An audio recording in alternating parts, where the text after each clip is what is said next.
Lina Murillo, welcoming the Borderlands History Blog audience and beyond to another installment of the Borderlands History Interview Project. Today, I am very pleased to interview Dr. Monica Perales, currently at the University of Houston. She graduated from UTEP in 1994 with her BA in journalism. She continued on at the University of Texas, El Paso to receive her master's degree in history in 1996, and then went on to complete her PhD at Stanford University in 2004. She's the author of Smeltertown, Making and Remembering a Southwest Border Community, and co-editor of Recovering the Hispanic History of Texas. Her most recent article, Who Has a Greater Job Than a Mother? Defining Mexican Motherhood on the U.S.-Mexico Border in Early 20th Century, is part of an edited volume titled On the Borders of Love and Power, Family and Kinship in the Intercultural American Southwest. Thank you so much, Dr. Perales, for joining me today. And we're at the Western Association of Women Historians annual meeting being held in Sacramento. So thank you for taking time out of your schedule to sit with us. Sure, thank you for having me. So I'm reminded of the last time I saw you at, it was the PCB in Denver, if I'm remembering correctly. And you gave a really great paper on the significance of family and memory, and how that helped you sort of get started in writing Smeltertown. Can you talk a little bit about those themes? And Sure. You know, as I've written in the book, and I've talked about it with so many people, the Smeltertown project really started years before I was a historian, long before I even understood what it was the historians did. You know, I just grew up listening to people talk about Smeltertown, people in my family, talking about friends, talking about family members, making reference to, oh, you remember so-and-so, eran de la Esmelda. Oh, yeah. And so for as long as I could, you know, go back in time and think about it, Smeltertown had always been a part of my life, and it was a place that I had never seen. Smeltertown was demolished before I was born, and the only connection I really had to it in a real way at that time was the smelter, which now is gone as well, and the stories, right? And as I started studying history in a more concerted way and learning what it was that the craft of the historian, I came to understand from my great professors at UTEP that those stories were history, that you know, we have to kind of understand how they're filtered, right? They're not, they don't tell us an exact story, but they tell us a representation of what people felt was their history. And so that really became the basis. The stories were the basis for that project. And really kind of understanding the importance of that, particularly for a population that didn't leave behind a lot of written records. I mean, these were working folks, and they didn't keep diaries. They didn't write letters in the way that we find in archives of, you know, great men and women in history. You know, they were just everyday folks that were making their lives the best they could in a setting that was probably not the most promising of settings, but places where they could carve out a space for themselves. And that's why those stories became so important and really were the centerpiece for that book.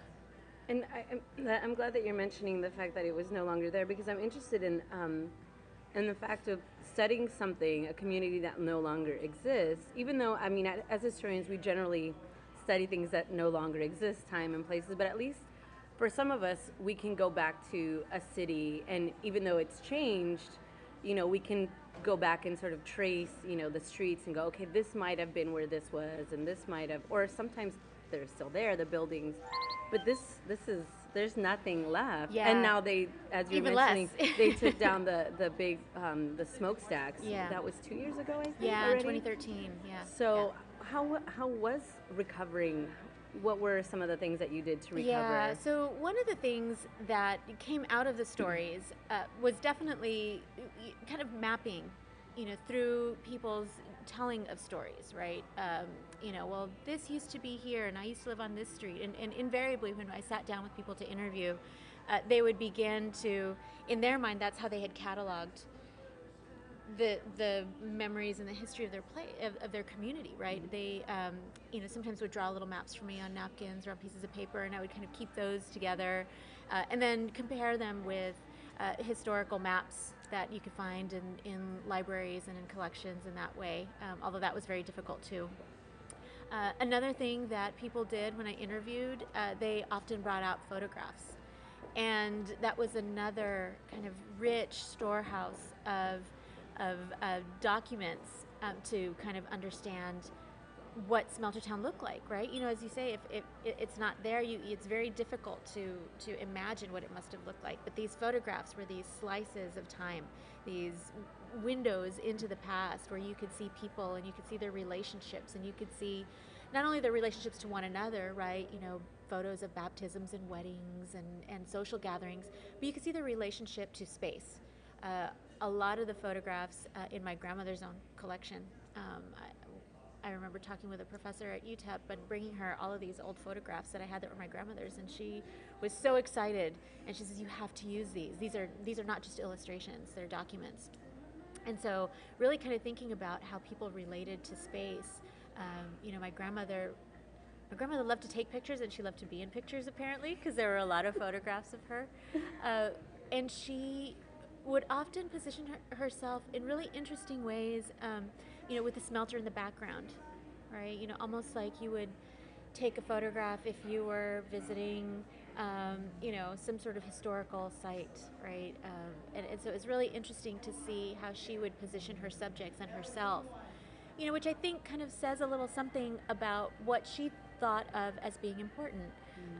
And then later on in life, she went in and wrote down the names of who was in the photographs and dates, and they may or may not have been exact and correct. But it was something. It was something. Yeah, it was something. And so it was really about, you know, and as a historian kind of early in my career, to learn those kinds of methods and to learn those kinds of ways of interpreting sources. It was really helpful, and it was a real wonderful education in the possibilities of writing history.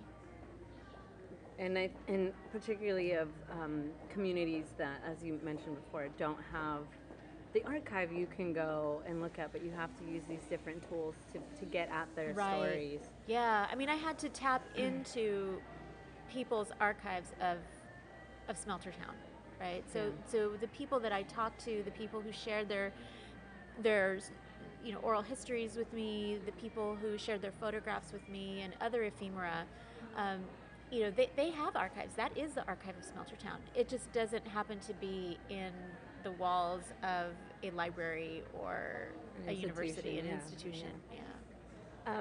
How do you think Smeltertown was informed by Borderlands methods and scholarship? Yeah, I mean, Smeltertown's story is the story of the Borderlands. It's the story of people and processes that linked the Borderlands region. You know, ASARCO, the central company in Smeltertown, was a global corporation in the era of that we don't think of as being globalization, right? They by the turn of the 20th century, excuse me, they had vast holdings throughout the North American West, including El Paso, and down into Mexico and South America. And they included shipping lines, railroad lines that connected this vast empire of copper and metals processing. And it wasn't just capital and money and ores that passed through this, it was people. And in that way, I think it's a Borderlands story, right? That these economies, these cultures are fundamentally connected to one another. You know, that it wasn't, you know, studying an American company that had interest in Mexico, but rather these linked, you know, nations and broader kind of processes together. And so, you know, having to understand how all of that fit together really was important, you know, in terms of thinking about, you know, Borderland scholarship. And I think that you know, what the oral histories did and what the local did, right? Because the project really started out as a study of a neighborhood, and then it grew into this Borderland study, right? As I kind of began to think about it more broadly, as I began to learn more about, you know, the material that I was working with. And it really does tell us about how the sort of the global affects the local, and the local shapes the global, right? So these folks living in this little community on the banks of the Rio Grande are not removed from the wave of industrial capitalism at the turn of the 20th century and the forces of immigration that are set in motion because of this global capitalism. And that it affects everyday people like my grandparents or their friends and their family members. And that was a real blessing to And that they understand. captured those instances on film, right? That there's pictures that sort of talk about these intimate lives that are tied to these like huge global sort of movements and of capitalism, of resources, right, of labor, and that they're being captured. And you're like, this picture, I'm not sure who the professor was at UTEP who was like, this is gold that you have here, but really, right, that they're like, there's so much that you can sort of extrapolate from this one picture. Right, and being able to connect those, because I think it's very difficult to do, right? You're really juggling lots of different ideas and really kind of moving in terms of scale back and forth, and it's easy to let one story fall and in favor of another, but how do you keep them in balance, right? Because it is about these big processes, but it's also about how they are experienced on a most basic everyday level by people, really, because that's what we're interested in, right? That's what thinking about what does Borderlands experience mean. It's not just about these big things, but how does it affect individuals?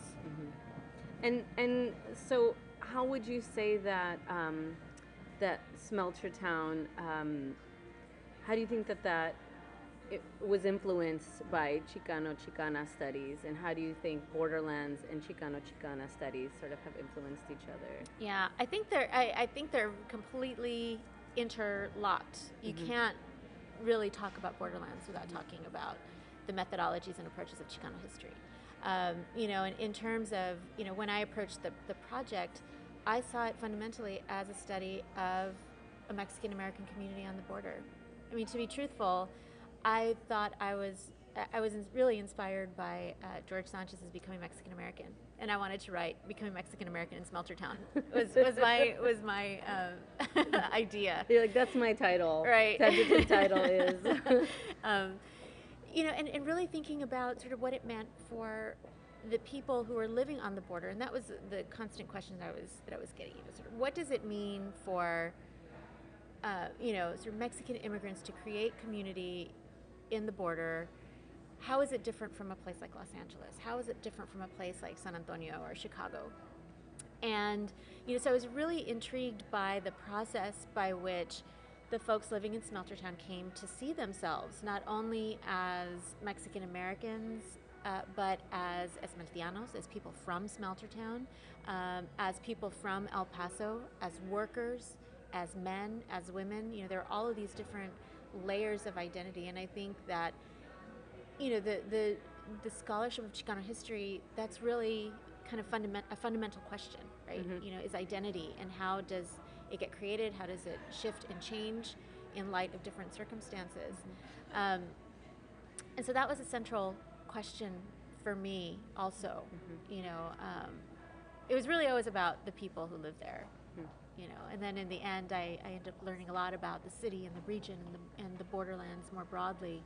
But it was always about, how was it framed by Smeltertown's residents and in their experience, what did that mean? And I want this isn't one of the questions I had written down, but as I think about what you're, as I think about the stories of that you told in the book, I think also there's a sense, at least for some of us, and I also think this comes out of Chicano-Chicana history, is the sense of like justice for communities that have gone, that have done so much and have, right? Because there's that tension between like, are they like not victimizing but kind of telling those stories of people that might otherwise have gone completely unnoticed. Right, right. It's a recovery project. Yeah. It's very much a recovering a story that, especially given the fact that their community was demolished, with very little input from the folks who live there. And this isn't to say that it was the best environment, right? There was an enduring problem of environmental degradation that is serious, and certainly something that had to be taken into consideration. But that's where I really kind of the whole politics of memory is something that I think was really inspired by Chicano scholarship, right? It's that they don't, how do they get to tell their story, right? How do they get to remember the past and not have it remembered for them, which is something that has been a problem, particularly with Smeltertown, because it's always, Smeltertown is always kind of referred to in this moment of its last breath, its last gasp, right? It's about, when you say Smeltertown, it's about the lead. And it is about the lead, but it's about all of these other histories too. It's about this kind of creation of a community in a place that was very difficult. It was a place of, segregation and job discrimination and all of those things, but it was also a place where people found beauty. It was a place where people found family, and people found kinship, and what are the politics of memory, right? How do people get to define what their past is and what that past means in the present and for the future generations? And to me, that's really a lesson from Chicano history. And I kind of want to switch gears a little bit, but I want to talk about your article on motherhood and Americanization programs in El Paso. And I saw this moves a little bit beyond your first book, and I'm wondering how you came to this topic. I was inspired, it was one of the things that came about from Smeltertown research, right? I spent some time talking about Americanization programs, and to me, what I thought was really fascinating is that we often talk about Americanization and progressive era reform in the context of the United States, mostly because I'm a U.S. historian. That's how I see it. But there, in El Paso, you have the convergence of these ideas, that the progressive era had its own influence and effect. And they keep showing up in later times, and it keeps, Exactly. And, I was thinking, why are these never kind of put together, right? We kind of see it from this angle. It's, these reformers are trying to Americanize these Mexican women, and they're very critical of their, how they, their parenting and how they feed their children and how they clean their homes and this sort of thing. Well, Mexican reformers were very concerned about that too, for very different reasons. And to me, looking at a place like El Paso, right on the border, you had this opportunity to really see the convergence, the intermingling of those ideas, to tell a broader story about reform efforts in the Borderlands. It wasn't just about Americanization; it was about nation building, right? And how mothers kind of stood at the forefront of that effort, both in the United States and determining, well, who was an American mother and who was not a good American mother, quotes, and in Mexico too, right? They're coming out of revolution, and they're trying to, define these boundaries of nation as well, and women and motherhood become central in that effort. Yeah, and the pronatalist laws and ideas that come out of both places, right? Right. And I mean, you've seen this in your own work, right? This is something that, and in the border area, I think it really has the opportunity to expand our way of thinking about what these ideas mean. And what gets it almost feels like ideas that get trapped on the margins of empire, that for other people, if they're looking at places like the East Coast, they're like, oh, that happened in the teens and the 20s, and it's like, yeah, but this idea somehow resonated so much, and it's like 70s. In the 60s, in the 70s, they're still having these conversations that might not be overtly about Americanization, but that's clearly the aim. Right. And so I think there's something to be said for kind of blurring the lines of periodization in certain moments and going, some of these things really extend out into like Yeah. into the later part of the 20th century. Right. Well, and it's something that's fundamental to Chicana and Chicano studies, right? It's playing with that timeline, right? You know, that we so long, I mean, this is something that Emma Perez talks about in her book, right? That, and it's really important to consider that when we use certain guideposts for time, then we only get certain stories, right? So what happens when we shift, you know, oh, the age of empires, imperialism, American imperialism, that already happened, that's done. It's like, well, what happens when we kind of what happens play in with this that? in this area? Did they not get the memo that they were supposed to be oh, empire's done over there in El Paso, you guys need to stop doing that. We moved on to a different historical we're in a different moment. period, guys. Exactly. And so, and what happens to ways of understanding, right? Like you say, the legacies of that, they don't go away. They don't, they endure for generations. Yeah, and somehow those ideas resonated with certain people, and it just keeps getting sort of recycled and then brought back again and again. How do you think historians can use this sort of breaking up of periodization and time as a means to think about gender and race and class on the border? Well, I think, as actually the panel that we're about to participate in and where you're going to present begins to do that, right? I think that, taking Emma Perez's call to kind of really the decolonial imaginary and really, kind of exploding what we think about in terms of these moments has incredible import for studying gender and race and class. That when we kind of wed ourselves to these kind of older models of thinking, we do miss a lot, and we do miss the connections and the endurance of many of these ideas. I mean, they in many ways they kind of change, they change their outfits, but it's the same idea, right? Kind of presented again, and so it really it forces us to ask new questions and to see different connections that we may not have noticed when we were too busy kind of understanding things like, okay, well, in the progressive era, in the interwar period, in the, So where do you think, all the research that you've done so far on El Paso, where is it taking you now? What are your interests? Where are you going now? I have become really interested in food studies, and there may or may not be an El Paso connection at this point. I'm working on a project now, actually on San Antonio, but really thinking about food and how food is something that is fundamental to all of us. It's a common human, need to eat, but how we can use food as a lens to kind of understand social relationships and economic relationships,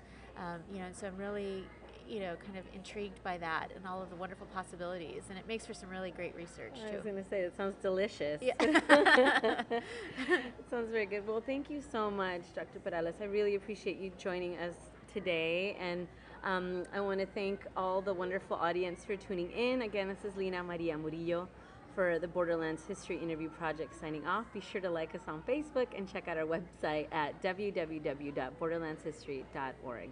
Thank you. Thank you.